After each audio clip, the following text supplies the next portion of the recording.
ሰላም ሰላም የያው ቃል ሚዲያ ተከታታዮች እንደምን አላችሁ? በያላችሁበት ጸጋ ከሁላችሁ ጋር ይሁን። ወንድማችሁ ዮናስ በድሉ ነኝ። እንደተለመደው በአዳዲስና በአጫጭር አስተማሪ ቪዲዮዎች መጥቻለሁ። ለዚህ ቻናል አዲስ ሆናችሁ ሰብስክራይብ፣ ሼር በማድረግ እንድትመለከቱት በጌታ ፍቅር ጠይቃለሁ። መልካም ቆይታ። ዝሙትን የሚያበረታታ ነብይ ብቸኛው ሙሐመድ ነው። ሙሐመድ ዝሙትን የሚያበረታታ ነብይ እንደሆነ አሁን በመስረጃ አሳያችኋለሁ። ሼር፣ ኮፕሊንክ፣ ሪፖስት እና ቤቱን ፎሎ እያደረጋችሁ እንደዚህ አይነት ቪዲዮ ሲደርስ ለብዙ ጓደኞቻችሁ ለቤተሰቦቻችሁ ሼር በማድረግ ይህን ፕሮግራም እንድትከታተሉ ዛሬም የተለመደውን ትህትና ይጠይቃችኋለሁ። ቀጥታ ወደ መረጃ ተመልከቱ። መጽሐፉ ሳይ ነው ማለቴ ሳይ አልቡኻሪ 4350 ወይም 4350 ላይ ነው። እንዲህ ይላል ቡራይዳ እንደተረከው የአላህ መልእክተኛ አሊን ወደ ኻሊድ ሁሙስ ከተማረኩ ሴቶች መካከል እንዲያመጣ ላኩት። እኔ አሊን እጅግ ጠላሁት። የጠላው ማን ነው? የሙሐመድ ሷባ ነው። የጠላውበት ምክንያት አለኝ። አሊ ከሁሙስ ሴቶች ወይም ከምርኮ ባሪያ ሴቶች ጋር ግብረ ስጋ ፈጽሞ ገላውን እየታጠበ ነበር። ከዛ ኻሊድም ይህን የሚሰራው አሊን ማለት ነው አይታይምን አልኩት። ወደ ነብዩ ስንደርስ የሰራውን ስራ ገለጽኩላቸው፣ አሊ የሰራውን። ነብዩም እንደዚህ አለኝ፣ ቡራይዳ ወይ አሊንን ትጠላዋለን? እኔም አዎን አልኳቸው። ነብዩም መልሰው አትጥለው፣ ከሁሙስ ከምርኮኛ ሴቶች ከዚያም በላይ ይገቡታል። እንግዲህ ለዓለም ስነ ምግባር የተመሰከረለት ወይም ለዓለም በሁሉም ነገር የተመሰከረለት የተባለው ሙሐመድ የሙሐመድ ሰዋባ አሊ ዝሙት ሲሰራ ወይም ከሌላ ከሚስቶች ውጪ እንግዲህ የአሊ ሚስት ማነች? ዘይነባ ነበረች።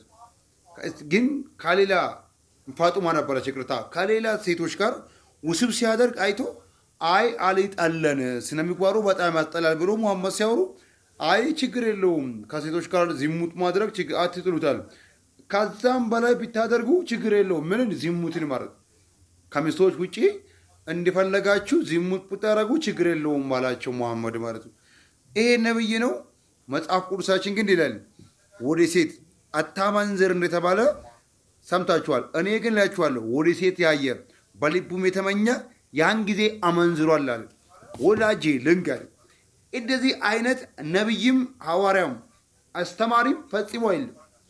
መጽሐፍ ቅዱስ የሚለን እውነተኛውን መንገድ ክርስቶስ መሆኑን፣ ዝሙት ክፉ እንደሆነ ነው። ሙሐመድ አመንዝር ይላቸዋል። ይሄ ነው እንግዲህ ከዓለማት የተላቀ ታላቅ አስተምሮ አድርጋችሁ ታወሩት። እኔ አንዳንድ ጊዜ አዝናቸዋለሁ።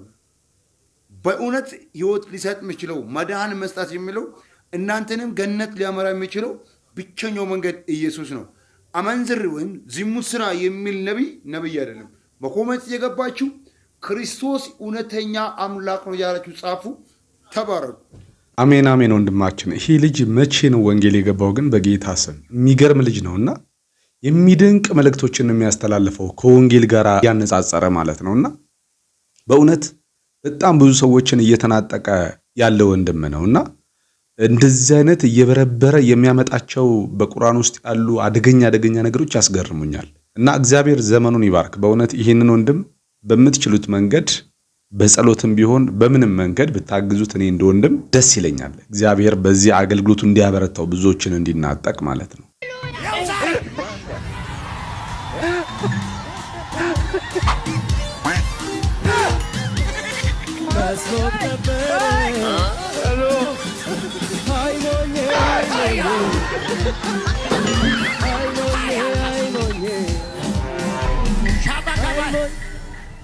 ማቱንጋስ ማራጋዳስ ያ አላስኖር ያለሽ ያ አላስነዳ ያለሽ ያ ታገድም ያለው ያ አይሁንላት ያለው ያ በርህን የሰካ ያ የተዋጋ ያ የከሰሰ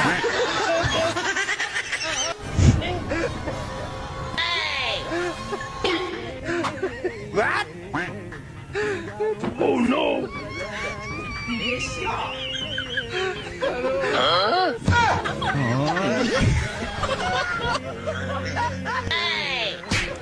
Oh no!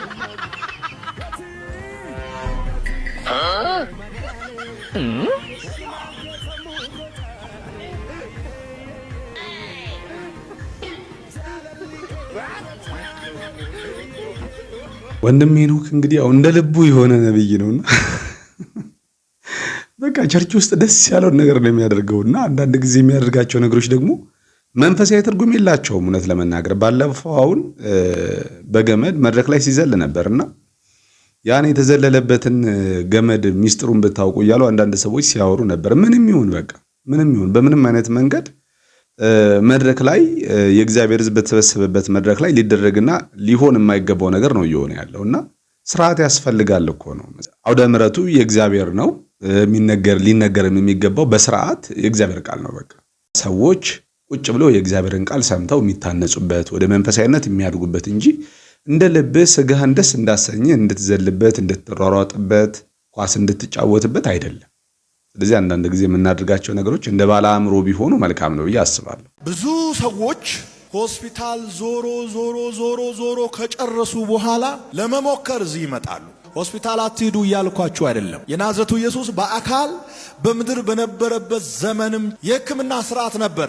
ኢየሱስ ሆስፒታሎችን አላዘጋም። ለምን በእናንተ ዘመን ሆስፒታል አልተዘጋም የሚሉ ሰዎችም አሉ። ሆስፒታል ኢየሱስ እያለ ካልተዘጋ በዩ ዘመን እንዴት ይዘጋል? እዛ የሚፈወሱ አሉ፣ እዚህ የሚፈወሱ አሉ። ሁለት ተቋም አለ። የሰው ዕውቀት የሚያገለግልበት አለ፣ የእግዚአብሔር ኃይል የሚሰራበት ሆስፒታል አለ። ዶክተሮች ፈውስ ሊሰጡ አይችሉም። እግዚአብሔር ግን ዕውቀት ሰጥቷቸዋል። ዕውቀታቸውን ተጠቅሞ ሰዎችን ይፈውሳል። በአገልጋዮችም በኩል ደግሞ እግዚአብሔር የታመሙትን ይፈውሳል። ጊዜያችሁን፣ ገንዘባችሁን፣ ኤነርጂያችሁን ከጨረሳችሁ በኋላ ወደ እግዚአብሔር አትምጡ። ልክ እንደነ ማርያም ገንዘባችሁ ሳያልቅ ኤነርጂያችሁ ሳይበተን አቅማችሁ ሳይበላ ቀጥታ ችግራችሁን ወደ ኢየሱስ አምጡ። በጊዜ ኢየሱስ ጋር የመጣ ሰው በጊዜ ይጎበኛል። እሺ እንግዲህ ወንድማችን እዩን እንደሰማችሁት ነው። ገንዘባችሁ ከከሰራችሁ በኋላ ሳይረፍድባችሁ በጊዜ ኑ ወደ እግዚአብሔር ቤት፣ ጊዜው ካለፈ በኋላ አትምጡ እያለን ነው ወንድማችን። መጽሐፍ ቅዱስ ላይ ግን እኔ ማርቆስ 5:25 ላይ ያቺ 12 ዓመት ሙሉ ደም ሲፈሳት የነበረች ሴት ፈውስን ፍለጋ ለብዙ ዘመን ስትንከራተት ገንዘቧን ሁሉም እንደጨረሰች መጽሐፍ ቅዱስ ይናገራል። ነገር ግን ገንዘቧንም ጨረሰች፣ ህመሙን ባሰባት ነው የሚለው። ነገር ግን ቢረፍድም ገንዘቧን ብትጨርስም ያለውን ሁሉ አማራጭ አይታ ጨርሳ በስተመጨረሻ ተስፋ ያደረገችው ጌታ፣ የልብሱን ጫፍ በነካ እንኳን እድናለሁ ብላ ያሰበችው ጌታ ምንም እንኳን የረፈደ ቢመስልም መታ ልብሱን ስትነካው ወዲያውኑ ደሟ ቆመ ነው የሚለው። የደሟ ምንጭ ደረቀ ነው የሚለው። ተፈወሰችና የእግዚአብሔር አገልጋይ ሆነክ አማራጭ ፈልገህ አትምጣ፣ አማራጭ አይታ አትምጣ የሚባል ነገር የለም። ሰው በማንኛውም ሁኔታ ውስጥ ወደ እግዚአብሔር ቤት ሊመጣ ይችላል። ቀድሞም ሊመጣ ይችላል፣ ረፍዶም ሊመጣ ይችላል። ሐኪም ቤት ከመሄዱም በፊት ሊመጣ ይችላል። ሐኪም ቤት ሄዶ አማራጮችን አይቶ ሁሉንም ነገር አይቶ መጨረሻ ላይ እንደ አማራጭ እግዚአብሔርን ቤት ሊያይ ይችላል። ይሄ ስህተትም አይደለም። የእውነት በእናንተ እግዚአብሔር እንደሚሰራ ካመናችሁ ፈውስ አለ ትፈወሳላችሁ ካላችሁ በምንም ሁኔታ ውስጥ ይምጡ፣ ቅድመ ሁኔታ ማስቀመጥ አያስፈልግም። ጊዜ ካበቃ በኋላ ከረፈደ በኋላ ብዙ አማራጮችን ካየ ሆስፒታል ከሄድክ በኋላ ገንዘብን ከጨረስክ በኋላ አትምጣ ማለት ምን ማለት ነው? ኦኬ እናንተ ጋር መጥቶ ሲፈወስ ገንዘብ ከሌለው ሊፈወስ አይችልም። ገንዘቡን እዛ ከጨረሰ ገንዘቡን ሆስፒታል ሄዶ ከጨረሰ እናንተ ጋር ያለ ገንዘብ መጥቶ መፈወስ ስለማይቻል ብቻ ነው ዋነኛው ምክንያቱ እንደዚህ የምትሉት እንጂ ማንኛውም ሰው በእርግጠኝነት ነው የምላችሁ እነዚህ ነቢያት ጋር ገንዘብ የሌለው ሰው 5 ሳንቲም በአካውንቱ የሌለው ሰው እስቲ አንድ ሰው ተጸልዮልኛል የሚል ይምጣ። ገንዘብ ሳይኖር አካውንት ላይ ገንዘብ ሳይኖር ሀብታም ሳትሆን አለባበሰ ሳያምር ማንም አይጸልይልህ። ስለዚህ ገንዘብን ሳትጨርስ አትምጣ የሚሉበት ምክንያት አላቸው፣ የራሳቸው ምክንያት።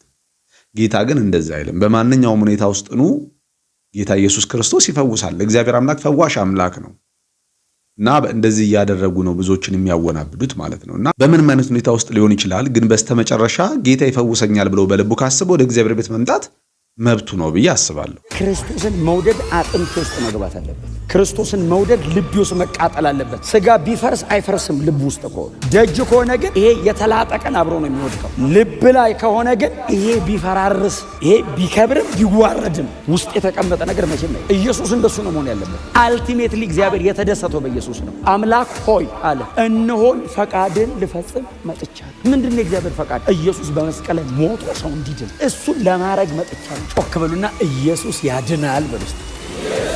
ኢየሱስ ያድናል። የስ በቃ የዘመኑ እኮ ነቢያት ነን እያሉ እንደዚህ የሚጋጋጡትም በግምት እየተናገሩ የሰውን ህይወት ከሚያበላሹ እግዚአብሔር እንዲያላችሁ እግዚአብሔር እንዲያለ እያሉ የሰውን ህይወት ከሚያበላሹ ገባቸውም አልገባቸውም እንደዚህ ሰው መድረክ ላይ ዝም ብለው ኢየሱስን ቢያወሩስ? በቃ ስለ ኢየሱስ ክርስቶስ መሰቀል፣ ስለ ኢየሱስ ክርስቶስ መሞት፣ ስለ ኢየሱስ ክርስቶስ የማዳን ሥራ፣ ስለ እግዚአብሔር ታላቅ ፍቅር እኮ ቢያስረዱን እኮ እንደዚህ እኮ እኛም አንቃወማቸው። የእግዚአብሔርን ቃል ፈትፍታችሁ ካላጎረሳችሁን እያልናቸው አይደለም እኮ። እንዴ ፍትፍት አድርጋችሁ አጉርሱን እያልናቸው አይደለም። በቃ ባጭሩ ይህንን ቀለል ያለውን ሰዎች ሁሉ እንዲሰሙትና እንዲድኑበት የተፈለገውን የማዳን ሥራ ብትናገሩ እኮ እንደዚህ አትስቱ። እና እኔ አንዳንድ ጊዜ ምንድነው የሚናገሩት አተው ነው የሚሰብኩት አተው ነው ወይ ላለው አይደለም። ምክንያቱም እንደዚህ ስለ ኢየሱስ ክርስቶስ ስታወሩ ስለ ኢየሱስ ክርስቶስ ሲሰበክ ሰው ደስ አይለውም። ብዙ ሰው አይቆይም እናንተ ጋር ፍላጎቱን መሻቱን እንድታገለግሉ ስለሆነ የሚፈልገው ማለት ነው። ስለዚህ ጥሏችሁ ይሄዳል ማለት ነው። ግን ከወሰናችሁና ሁልጊዜም ኢየሱስን ካንደበታችሁ ማታሳጡት ከሆነ አንደበታችሁ ላይ ኢየሱስ ማለት ማታቆሙ ከሆነ አንደበታችሁ ላይ ስለ ኢየሱስ ክርስቶስ የሚነገረውን ቃል ያሳምርላችኋል። ጌታ ሞገስ ይሰጠዋል። በሰዎች ልብ ላይ እንዲገዛ ሰዎች በደስታ እንዲቀበሉት ያደርጋል። ይሄ ወንድማውን ሲያገለግል እኔ በጣም ስለ ኢየሱስ ሲናገር ደስ ይለኛል። ኢየሱስን ሲሰብከው በጣም ነው ደስ የሚለኝ፣ ሐሴት ነው የማደርገው። ምክንያቱም እየተወራ ያለው ኢየሱስ ክርስቶስ ስለሆነ ሁልጊዜም ኢየሱስ ስለሚል እሱም ደግሞ ኢየሱስን ሲሰብክ ሰዎች ይህን ስብከት ለመስማት ብለው ቸርቹ ግጥም ብሎ ነው ሁልጊዜ የምታገኙት ማለት ነው። ስለዚህ የኛ ጽናት ነው እንጂ የሚጠይቀው እግዚአብሔርን የሚፈራ ትውልድ ማፍራታችን አይቀርም እኮ። ግን አገልጋዩ ጸንቶ የእግዚአብሔርን ቃል የሚያገለግል ከሆነ ህዝቡም እንደሚለወጥ በዚህ ቸርች ማየት ትችላላችሁ። በዚህ ቸርች አብዛኛው የሚሰበከው የእግዚአብሔር ቃል ነው። ሁልጊዜም ይሄ የእግዚአብሔር ቃል ከመሰበከው የተነሳ ሰዎች ጠብቀው ራሱ የሚመጡት ይሄንን ሕያው የሆነውን ቃል ለመማር ነው ማለት ነው። እና እንግዲህ የማይመለከተንን ነገር እየዘላበዱ በቸርች ውስጥ በከንቱ የህዝቡን ጊዜያቸውን ዘመናቸውን ለሚበሉ እነኛ ሐሰተኛ ነቢያቶች እግዚአብሔር ማስተዋል ይስጣቸው። ይሄ ሃይማኖት አዲስ ሃይማኖት አይደለም። 2000 ዓመቱ እኛን ትላንት የመጣ ነው የተወለድ ነው። ሃይማኖቱና ትምህርቱ 2000 ዓመቱ የመጣው በጌታችን በኢየሱስ ክርስቶስና የተሰበከውም በእርሱና በሐዋርያቱ ነው። ሁል ጊዜም አዲስ ትምህርት ሲመጣ ልንቃወም ይገባል። ሁል ጊዜም አዲስ ትምህርት ሲመጣ አዲስ ማለት ያልገባን ማለት አይደለም፣ ያልነበረ ማለት። አዲስ ትምህርት ማለት ያልገባን ሳይሆን ብዙ ነገር ላይ ገባን ወደፊት የሚገቡን ነገሮች ይኖራሉ።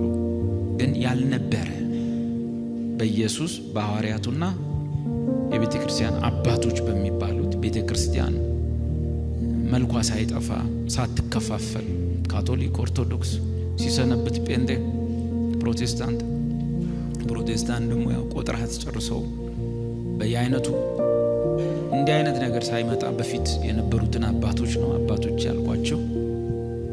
ጌታችን መድኃኒታችን ኢየሱስ ክርስቶስ እሱ ሐዋርያቱ በ27 የአዲስ ኪዳን መጽሐፍት እንደጻፉልን እና ደግሞ የቤተ ክርስቲያን አባቶች የምንላቸው በጤናማው ጊዜ የነበሩ ነገር ሳይደበላለቅ በፊት የጻፉልን በእኔ የሚያምን የዘላለም ሕይወት አለው ያለው ኢየሱስ ብቻ ሳይሆን በእርሱ የሚያምን የዘላለም ሕይወት ያለው ብለው ሐዋርያት ሰብከዋል። አባቶችም እንደዛው ሰሞኑን የመጣ አይደለም። እነ ክሌመንት ወይም በኦርቶዶክስ ቀሌመንጦስ ይሉታል። እነ ክሌመንት እንግዲህ እዛ ገና የመጀመሪያው እዛ ላይ የነበሩ አባቶች ጥንት ኦርቶዶክስ ካቶሊክ ሳይባል በደናው ጊዜ እነሱ ሳይቀሩ ማለት። ብዙ ጊዜ ከወንጌላውያን ውጭ ያሉ ሰዎች የኛ እምነታችንን የመሰረተው ወይም ደግሞ እኛ ወንጌል አማኞች የሉተር ተከታይ እንመስላቸዋለን። ነገር ግን ፈጽሞ የተሳሳተ ነው። እምነታችን የጀመረው ወይም ሃይማኖታችን የጀመረው የዛሬ 2000 ዓመት ኢየሱስ ክርስቶስ ሞቶ ከተነሳ በኋላ በተገለጠው ሚስጥር ላይ ነው እምነታችን የተመሰረተውና ምንም እንኳን ያልተረዳነው ትምህርት ቢኖር እንኳን አዲስ መረዳትና አዲስ ትምህርት በጣም ይለያያል። አዲስ መረዳት ማለት የዛሬ 2000 ዓመት ጌታ ኢየሱስ ክርስቶስ የሾማቸው ሐዋርያቱና የበጎ ሐዋርያት እንዲሁም ደግሞ ሐዋርያው ጳውሎስ አለ። በተለይ ደግሞ ሐዋርያው ጳውሎስ ኢየሱስ ክርስቶስ ሞቶ ከተነሳ በኋላ የተገለጠው ሚስጥር የተገለጠለት ሐዋርያና ለአሕዛብ መልእክትን የጻፈ ሐዋርያ ነው። እነሱ የጻፉት ትምህርትና እነሱ የጻፉት እውነት ነገር ግን እኛ ያልገባንና ያልተረዳነው ከሆነ ችግር የለውም፣ መረዳት ስለሆነ ማለት ነው። እሱን መቃወም ግን የለብንም። ምክንያቱም እኔ ስላልገባኝ ትምህርቱ አልነበረም ማለት አይደለም። እኔ ስላልተረዳሁት ትምህርቱ አልተሰበከም አልተሰጠም ማለት አይደለም። ትምህርቱ 2000 ዓመት ሆኖታል፣ እኔ ግን ያ ትምህርት አልገባኝም ብዬ ያንን መረዳት እቀበላለሁ እንጂ ከዚህ በፊት የቀደሙት አባቶቻችን አላስተማሩትምና መጽሐፍ ቅዱሳዊ አይደለም የምንለው አይደለም፣ ሐዋርያት እስካስተማሩት ድረስ ማለት ነው። ነገር ግን ደግሞ አሁን ያሉ አባቶቻችን ከዚህ በፊት የነበሩ አባቶቻችን ያስተማሩት ነገር ግን መጽሐፍ ቅዱስ ላይ የሌለን ትምህርት ደግሞ እንቃወማለን። ምክንያቱም አዲስ ትምህርት የሚባለው መጽሐፍ ቅዱስ ላይ የሌለ ትምህርት ከሆነ ነው እንጂ ረጅም ዘመን ስለተሰበከ አይደለም። አሁን ረጅም ዘመን የተሰበከ ብዙ ዘመን ሰዎች ያስተማሩት ነገር ግን መጽሐፍ ቅዱስ ላይ የሌለ እውነት የሚመስል ግን አባቶች ያስተማሩት እድሜው ረጅም የሆነ ትምህርቶች አሉ። ብዙ ዘመን ሰዎች ስላስተማሯቸው እውነት ተደርገው ብዙ ሰዎች የሚቀበሏቸው ትምህርቶች አሉ። እነኛ ትምህርቶች ፈጽመው የተሳሳቱ ናቸው። ነገር ግን ብዙ ዘመን ሰዎች ያላስተማሩት ነገር ግን ሐዋርያቱ የዛሬ 2000 ዓመት በመጽሐፍ ቅዱስ ላይ ያስቀመጡት እውነት የሆነ ትምህርት አለ። ነገር ግን ብዙዎች ስላልተረዳ ነውና ብዙዎች ስላልተገለጠልን ያላስተማርነው ያልሰበክነው ግን አሁን ደግሞ የሚገለጥልን ብዙ ትምህርቶችና መረዳቶች አሉ። እነኛን መረዳቶች ደግሞ መግፋት የለብንም። እውነት ነው፣ በእድሜ እኮ የሚበልጠው የተሳሳተው ትምህርት ሊሆን ይችላል፣ ብዙ ሰዎች ብዙ ዘመን ስላስተማሩት ማለት ነው። ነገር ግን ሐዋርያት አስተምረውት ተገልጦላቸው ለብዙ ዘመን ሰዎች ሳይረዱት ስለቀሩ ያላስተማሩት ነገር ግን ዘመናትን እየጠበቀ ደግሞ የሚገለጥ ብዙ ሚስጥራቶች አሉ። እነሱም ግን መቃወም ተገቢ አይደለም። እውነትን እውነት ውሸትን ውሸት የምንለው መጽሐፍ ቅዱስን መሰረት አድርገን በመጽሐፍ ቅዱስ በመመዘን ነው እንጂ የቀደሙት አባቶች ስላስተማሩትና ስላላስተማሩት ብቻ እውነት ነው ሐሰት ነው ተብሎ አንድ ነገር ሊደመደም አይችልም። እና በዚህ መሰረት ነው ትምህርቶችን መቀበል ያለብን ብዬ አስባለሁ። እሺ እንግዲህ ለዛሬ ያዘጋጀውላችሁ ቪዲዮ ይሄንን ይመስላል። በሌላ ቪዲዮ እስክንገናኝ ድረስ በያላችሁበት የጌታ ጸጋ ከሁላችሁ ጋር ይሁን። ሰላም ነው።